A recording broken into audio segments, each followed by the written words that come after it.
Hi, everybody. Oh, hold on. Don't think we're live yet. Bear with. Oh, we are. Good. I am live. Come on. You know you want to. There we go.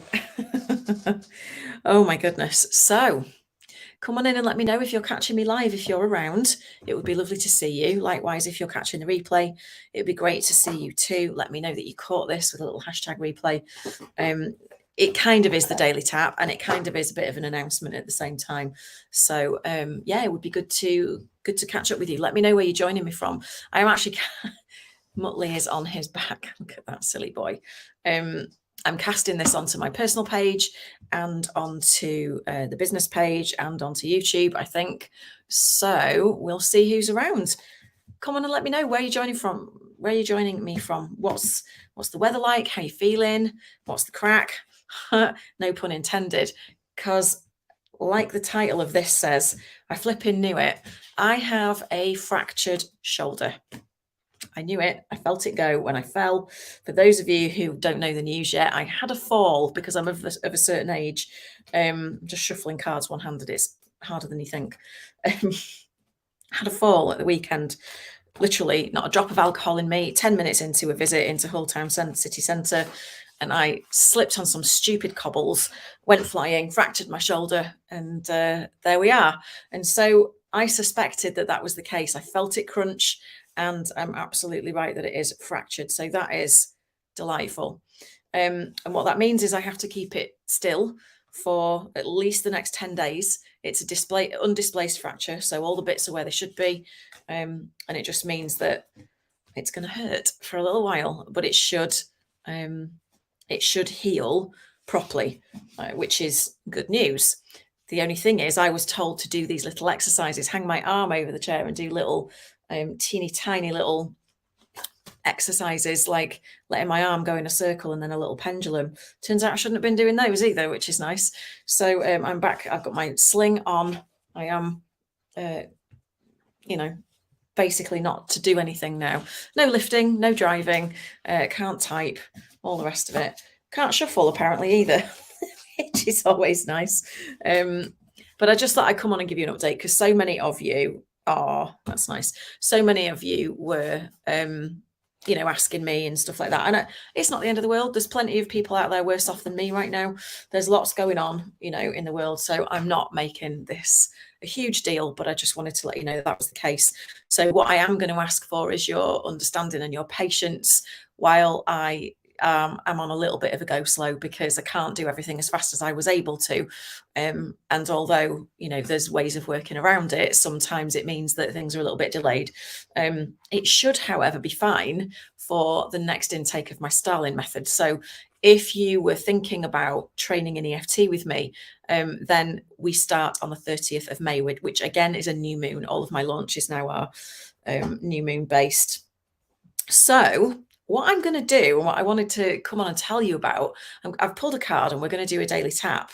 But as well as that, I wanted to let you know just what came through immediately that I got this news about the fracture today, just now, and what I'm going to do about it. I'm actually going to be doing sort of a video diary type thing on tapping and how it helps this condition.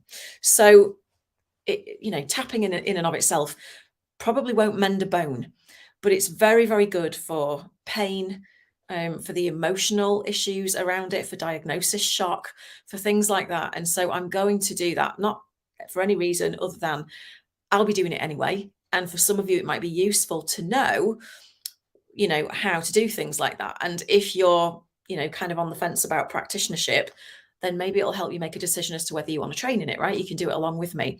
It won't make you a practitioner, these, the video diary that I'm going to do, but it will give you some hints and tips.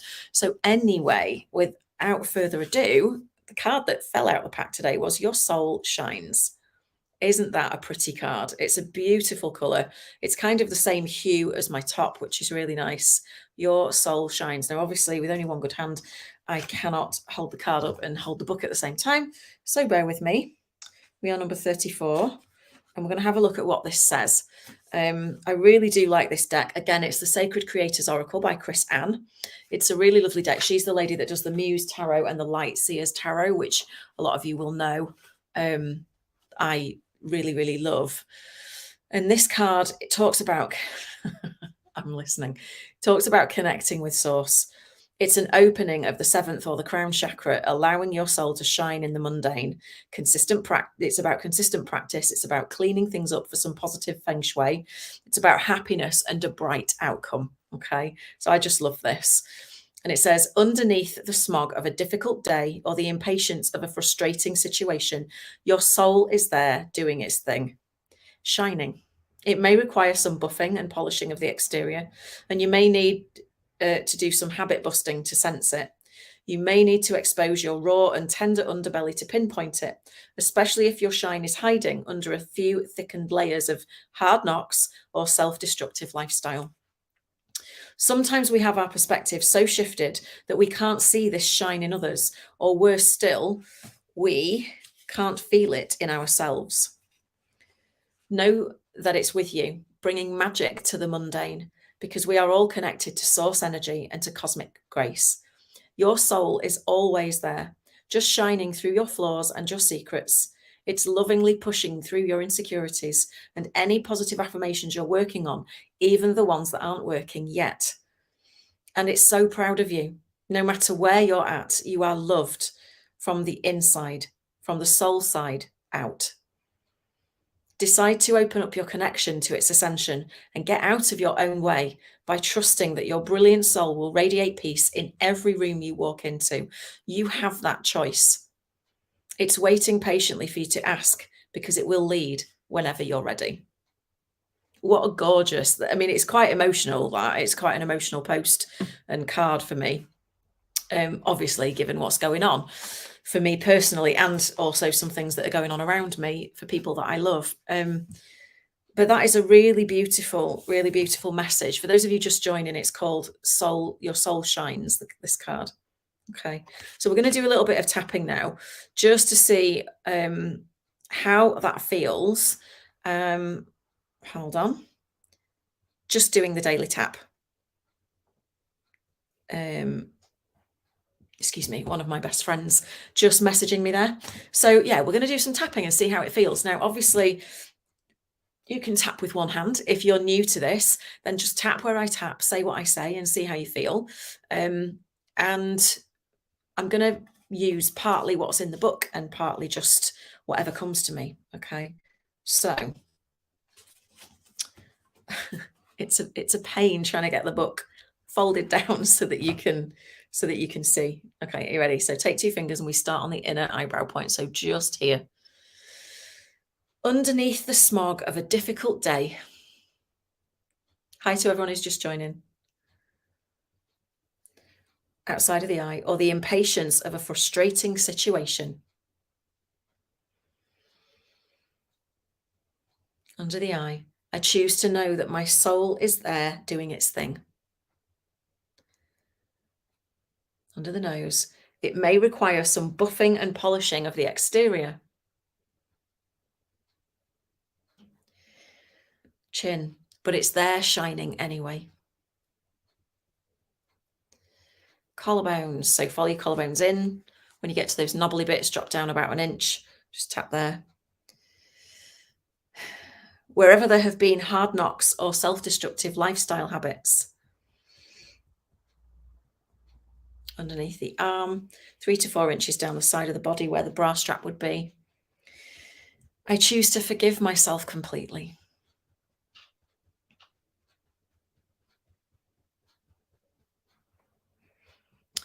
Top of the head, wherever I have stopped seeing this shine in myself and others. Eyebrow, I choose to tune back into that now. Keep tapping on your eyebrow. I just need to turn the page. You see, we get on well as a team, don't we? I choose to know that my soul is shining within me,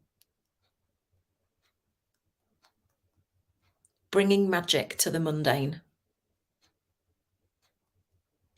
Let me just, there we go. Oh, sorry. There we go.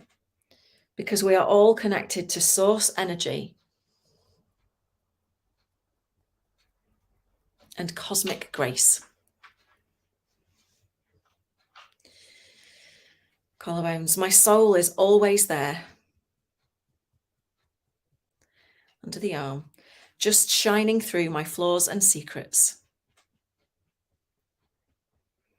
Top of the head. It's lovingly pushing through my insecurities and any positive affirmations I'm working on. No matter where I'm at, I am loved from the inside out. So I choose to open up my connection, to get out of my way, my own way, and to trust that my brilliant soul will radiate peace in every room.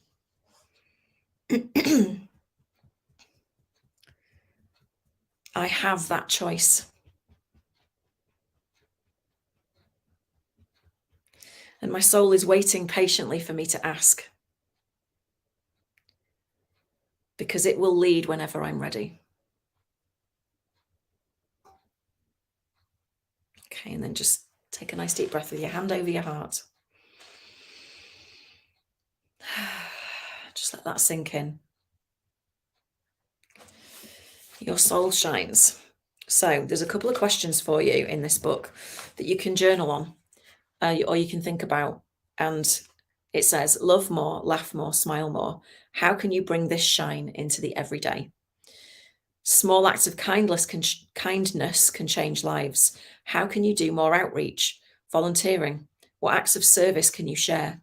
Who do you need to love more today? So there's some really gorgeous questions. Again, that was the Sacred Creators Oracle by Chris Anne. It's a beautiful, beautiful deck. And yeah, that was a combo of the Daily Tap and my exciting news. Please just bear with me while things get back to normal. It's going to be a good few months, a few weeks before this heals completely. So until I can get into physio in a couple of weeks' time, I will be on a go slow. And I'm using this time to listen to what my connection is telling me, which is to slow down and to get connected, as that card has just said. So with lots of love from me to you, I will see you again tomorrow, hopefully on the Daily Tap. Bye for now.